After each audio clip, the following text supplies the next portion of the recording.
Corridor হলো একটি নির্দিষ্ট পথ বা রুট যা নির্দিষ্ট উদ্দেশ্যে নিরাপদে ব্যবহার করা হয়। এটি সাধারণত আন্তর্জাতিক বা সংঘাতপূর্ণ এলাকায় বিশেষ চুক্তির মাধ্যমে স্থাপিত হয়। মোটা দাগে করিডোরকে 3 ভাগে ভাগ করা যায়, যেমন বাণিজ্যিক করিডোর, মানবিক করিডোর এবং সামরিক করিডোর। দুটি অঞ্চলের মধ্যে অবাধে পণ্য ও বাণিজ্য সরবরাহের জন্য বাণিজ্যিক করিডোর নিরাপদ পথ হিসেবে ব্যবহৃত হয়, যেমন চীন পাকিস্তান অর্থনৈতিক করিডোর। কোন সংঘাতপূর্ণ এলাকায় খাদ্য, ওষুধ বা ত্রাণ পৌঁছানোর জন্য মানবিক করিডোর তৈরি করা হয়। সাম্প্রতিক সময়ে সিরিয়া এবং ইউক্রেনের গৃহযুদ্ধে মানবিক করিডোর স্থাপনের নজির রয়েছে। অন্যদিকে সামরিক করিডোর হলো এমন নির্দিষ্ট পথ যা সামরিক বাহিনীর অস্ত্র সরঞ্জাম পরিবহনের জন্য নিরাপদে ব্যবহৃত হয়। যেমন 1990 সালে উপসাগরীয় যুদ্ধে সৌদি আরব থেকে ইরাক ও কুয়েত সীমান্তের সড়ক পথগুলো যুক্তরাষ্ট্র সামরিক করিডোর হিসেবে ব্যবহার করেছে। মানবিক, বাণিজ্যিক এবং সামরিক করিডোর ছাড়াও অন্যান্য ধরনের বেশ কিছু করিডোর রয়েছে, যেমন বন্যপ্রাণী চলাচলের জন্য পরিবেশগত করিডোর, রেল ও সড়ক যোগাযোগের জন্য পরিবহন করিডোর, তেল, গ্যাস বা বিদ্যুৎ সরবরাহের জন্য জ্বালানি বা শক্তি corridor, fibre optic cable, cyber নিরাপত্তার জন্য ডিজিটাল তথ্য করিডোর এবং সাংস্কৃতিক সংযোগ ও পর্যটন উন্নয়নের জন্য শিক্ষা বা সাংস্কৃতিক করিডোর উল্লেখযোগ্য।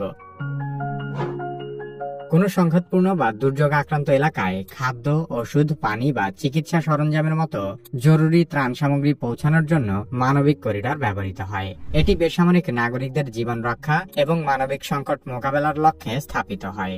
কখনো কখনো এই করিডোর বেসামরিক নাগরিকদের নিরাপদে সরিয়ে নেওয়ার জন্যও ব্যবহৃত হয়। মানবিক করিডোর সাধারণত জাতিসংঘ বা অন্য আন্তর্জাতিক সংস্থার তত্ত্বাবধানে পরিচালিত হয় এবং সংঘাতে জড়িত পক্ষগুলোর সম্মতির ভিত্তিতে কার্যকর হয়। মানবিক করিডোরের প্রধান উদ্দেশ্য হল ত্রাণ সরবরাহ, বেসামরিক নাগরিকদের নিরাপত্তা, মানবাধিকার রক্ষা এবং নিরপেক্ষতা বজায় রাখা। সংকটগ্রস্ত জনগণ যেন দুর্ভিক্ষ, অনাহার বা স্বাস্থ্য সংকটের মুখোমুখি না হয় সেই লক্ষ্যে মানবিক করিডোর স্থাপন করা হয়। অবরুদ্ধ বা সংঘাতপূর্ণ এলাকা থেকে নাগরিকদের নিরাপদে সরিয়ে নেওয়ার আগে বা পরে আন্তর্জাতিক মানবাধিকার ও মানবিক আইন নিশ্চিত করাও একটি উদ্দেশ্য। সেই সাথে ত্রাণ বিতরণে কোনো পক্ষপাতিত্ব ছাড়া সকল পক্ষের প্রয়োজনীয় ব্যক্তির কাছে সহায়তা পৌঁছানো গুরুত্বপূর্ণ উদ্দেশ্য। মানবিক করিডোরের কিছু মৌলিক বৈশিষ্ট্য রয়েছে। তার মধ্যে সবচেয়ে উল্লেখযোগ্য হল করিডোরে সামরিক কার্যক্রম বা অস্ত্রের উপস্থিতি নিষিদ্ধ করা। করিডোরে ত্রাণ পরিবহন বা নাগরিকদের স্থানান্তরের সময় যেন নতুন করে কোনো ধরনের নিরাপত্তা ঝুঁকি তৈরি না হয় সে বিষয়েও খেয়াল রাখা। সাধারণত জাতিসংঘ বা রেড ক্রসের মতো নিরপেক্ষ সংস্থাগুলো এটি পরিচালনা করে। তাই এমন কোনো বিতর্কিত পক্ষ বা সংস্থাকে মানবিক করিডোরে প্রবেশাধিকার না দেওয়া, যাতে করে নতুন করে সংঘাত তৈরি হয়। কারণ এই ব্যবস্থার অন্যতম শর্তই হল যুদ্ধবিরতি বা নিরাপত্তা ব্যবস্থার মাধ্যমে করিডোরকে হামলা মুক্ত রাখা। মানবিক করিডোর আন্তর্জাতিক মানবিক আইনের অধীনে পরিচালিত হয়, যা জেনেভা কনভেনশন এবং এর অতিরিক্ত প্রোটোকল দ্বারা নিয়ন্ত্রিত। এই আইন অনুযায়ী ত্রাণকর্মী ও কনভয়ের উপর হামলা করা যুদ্ধাপরাধ হিসেবে বিবেচিত হয়। কাগজে কলমে মানবিক করিডোরকে বিভিন্ন সুরক্ষা দেওয়ার চেষ্টা করা হলেও অনেক সময় ত্রাণ সামগ্রী সামরিক বা বিদ্রোহী গোষ্ঠীর হাতে চলে যেতে পারে। ত্রাণ বিতরণে কিছু গোষ্ঠী বঞ্চিত হতে পারে, যা আরো বেশি উত্তেজনা সৃষ্টি করে। মিয়ানমারের রাখাইন রাজ্যে চলমান গৃহযুদ্ধের কারণে সেখানে দুর্ভিক্ষের আশঙ্কা দেখা দিয়েছে। জাতিসংঘের তথ্য অনুযায়ী রাখাইনে প্রায় 20 লাখ মানুষ অনাহারের ঝুঁকিতে রয়েছে। এই পরিস্থিতিতে জাতিসংঘ বাংলাদেশের মাধ্যমে একটি মানবিক করিডোর স্থাপনের প্রস্তাব দিয়েছে, যাতে ত্রাণ সামগ্রী রাখাইনের বেসামরিক জনগণের কাছে পৌঁছানো যায়। বাংলাদেশ সরকার মানবিক করিডোরের বিষয়ে যে আলোচনা করেছে, সেই আলোচনার চুক্তির শর্তগুলো বিস্তারিত জনসম্মুখে প্রকাশ না করায় রাজনৈতিক দল ও বিশ্লেষকরা উদ্বেগ প্রকাশ করেছেন। এ বিষয়ে এখনো চূড়ান্ত সিদ্ধান্ত না হলেও বাংলাদেশের পক্ষ থেকে বেশ কিছু শর্তের ব্যাপারে জানা যায়, যার মধ্যে উল্লেখযোগ্য হল ত্রাণ সরবরাহ শুধুমাত্র জাতিসংঘের মাধ্যমে পরিচালিত হতে হবে। ত্রাণ যেন সরাসরি রাখাইনের নাজুক জনগোষ্ঠীর কাছে পৌঁছায় এবং আরাকান আর্মি বা মিয়ানমার জান্তার মতো কোন সামরিক বা বিদ্রোহী গোষ্ঠী যেন এটি দখল করতে না পারে। সবচেয়ে গুরুত্বপূর্ণ বিষয় হল করিডোর যেন রোহিঙ্গা শরণার্থী সংকটকে আরো জটিল না করে বা বাংলাদেশের নিরাপত্তার ঝুঁকি না বাড়ায়, এবং সকল জাতিগত গোষ্ঠী, বিশেষ করে রোহিঙ্গা, রাখাইন এবং অন্যান্য সংখ্যালঘুদের মধ্যে ন্যায্যভাবে ত্রাণ বিতরণ করতে হবে।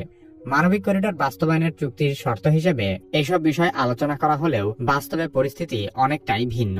রাখাইনের বেশিরভাগ এলাকা আরাকান আর্মির নিয়ন্ত্রণে, যারা একটি রাষ্ট্র বহির্ভূত সশস্ত্র গোষ্ঠী।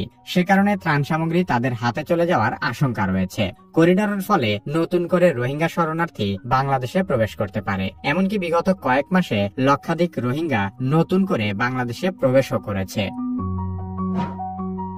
জাতিসংঘের মাধ্যমে মানবিক করিডোর প্রতিষ্ঠার প্রস্তাব মূলত একটি আন্তর্জাতিক কৌশলের অংশ, যার পেছনে যুক্তরাষ্ট্রের বড় ভূমিকা থাকতে পারে। অনেক বিশ্লেষকের মতে এই করিডোর ব্যবহার করে যুক্তরাষ্ট্র চায় আরাকান আর্মিকে পরোক্ষভাবে সহায়তা করতে। কারণ চীন ইতোমধ্যেই মিয়ানমারের জান্তা সরকারের সঙ্গে ঘনিষ্ঠ সম্পর্ক গড়ে তুলে রাখাইনকে চীনের বেল্ট অ্যান্ড রোড ইনিশিয়েটিভের অন্তর্ভুক্ত করেছে, যার ফলে চীন এই অঞ্চলে গভীর সমুদ্রবন্দর সহ বিভিন্ন অবকাঠামো নির্মাণ করে বঙ্গোপসাগর সহ ভারত মহাসাগরে প্রভাব বিস্তার করছে।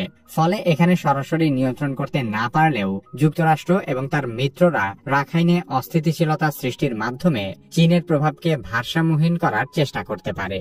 জাতিসংঘ বা যুক্তরাষ্ট্র চাইলে রাখাইনের সমুদ্রবন্দর ব্যবহার করেও সহায়তা পাঠাতে পারে, কিন্তু তারা করিডোর ব্যবহারের পন্থা বেছে নিয়েছে কারণ মানবিক করিডোর একটি ছদ্মবেশী কৌশল হতে পারে, যাতে ভবিষ্যতে এখানে পরিস্থিতি আরো জটিল হলে আন্তর্জাতিক মঞ্চে কেউ যেন জাতিসংঘ বা যুক্তরাষ্ট্রকে দায়ী করতে না পারে। উল্টো বাংলাদেশ, ভারত, চীন বা অন্য কোনো পক্ষের উপর যেন দায় চাপানো যায়। জাতিসংঘের নিরপেক্ষতার আড়ালে এই ধরনের আন্তর্জাতিক চালবাজি বিশ্বের যে কোনো সংঘাতপূর্ণ অঞ্চলেই একটি সাধারণ ঘটনা। এভাবেই বিশ্ব রাজনীতির খেলায় মানবিক সাহায্য নামের আড়ালে গভীর কৌশল লুকিয়ে থাকে। বাংলাদেশের জন্য মানবিক করিডোর একটি জটিল দ্বিধার জায়গা। একদিকে করিডোরের সম্মতি দিলে হয়তো দেশে অস্থিতিশীলতা বাড়তে পারে, আবার অন্যদিকে করিডোরে অসম্মতি জানালেও আন্তর্জাতিক মহল বাংলাদেশকে দায়ী করে রোহিঙ্গা সংকটকে আরো ঘোলাটে করতে পারে, যা বাংলাদেশের নিরাপত্তাকে আরো হুমকির মুখে ঠেলে দিবে। রোহিঙ্গা ইস্যুটি এমনিতেই বাংলাদেশের জন্য একটি দীর্ঘমেয়াদী বোঝা ও জাতীয় নিরাপত্তার জন্য বড় চ্যালেঞ্জ। যতদিন এই সমস্যার সমাধান না হচ্ছে ততদিন বাংলাদেশ পুরোপুরি নিরাপদ নয়। এখন করিডোর ইস্যুতে বাংলাদেশ যে সিদ্ধান্তই নিক না কেন, ভবিষ্যতে সমস্যা শুধু জটিলই হবে। মিয়ানমারের রাখাইন রাজ্য বহুদিন থেকেই নানামুখী সমস্যায় জর্জরিত হয়ে আছে। সাম্প্রতিক সময়ে আরাকান আর্মি মিয়ানমারের সেনাবাহিনীকে হটিয়ে রাখাইন রাজ্যের কর্তৃত্ব নিয়েছে। এরপর থেকেই বাংলাদেশের সীমান্তে রাখাইনে একটি স্বাধীন দেশ গড়ে ওঠার আশঙ্কা করা হচ্ছে। Arakan army